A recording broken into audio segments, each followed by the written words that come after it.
this is John Carlos. Now Funko a few years ago used to make variant chase figures of some of their pops, and trying to find them was just pure dumb luck. Now they've gotten away from that in the last few years, focusing more on store exclusives for some of their variants, like Hot Topic exclusives and Fugitive Toys exclusives. But with Arrested Development, they've brought the chase figure back, and I lucked out. I went to Corner Store Comics, and they had a blue Tobias figure, so I'm really stoked about that. Let's check it out. So here's a look at the packaging.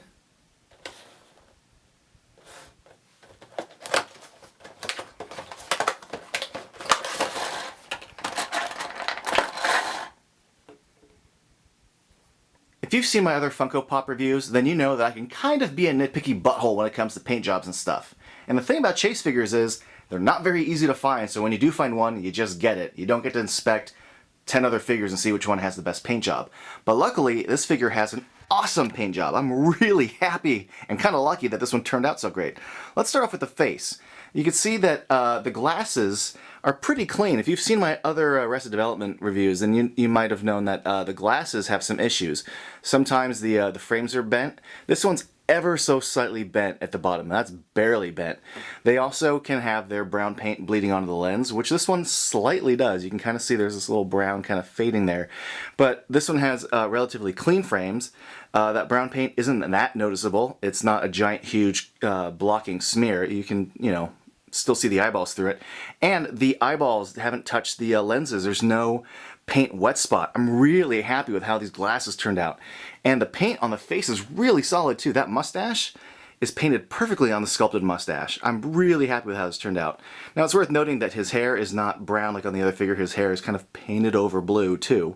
It's a different color blue than the rest, as it should be. And I think they did a great job picking that color of blue for his hair. Looking at his body, I think they did a great job with the little curly chest hairs that were painted on. And his jean shorts are painted really well. I'm really happy. Again, when I picked this figure up and I said, well, this is the one figure I'm getting, I looked at it and was pretty stoked that the jean line is actually pretty clean. Even on the back, it's pretty decent. And like the previous Tobias figure, the black paint for the flip-flops bleeds onto his toes, as you can see here, but it's not the end of the world, and it's not too drastic. Nothing that's going to ruin your impression of the figure. I am very happy with this figure. There are a lot of Funko Pops out there with really lousy paint jobs, and I love that this limited edition figure turned out really, really clean. They did some great paint choices with his hair. I love that they used the blue plastic for his for the actual body. It's a really good looking blue. It reads really well. And just for comparison, here he is next to the original Tobias figure. I just want to say again how happy I am that this figure turned out as good as it did, considering I had no choice in the matter when it came to picking out a good quality figure.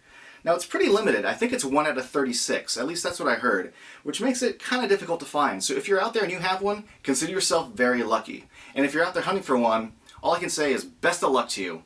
Happy hunting, thanks for watching.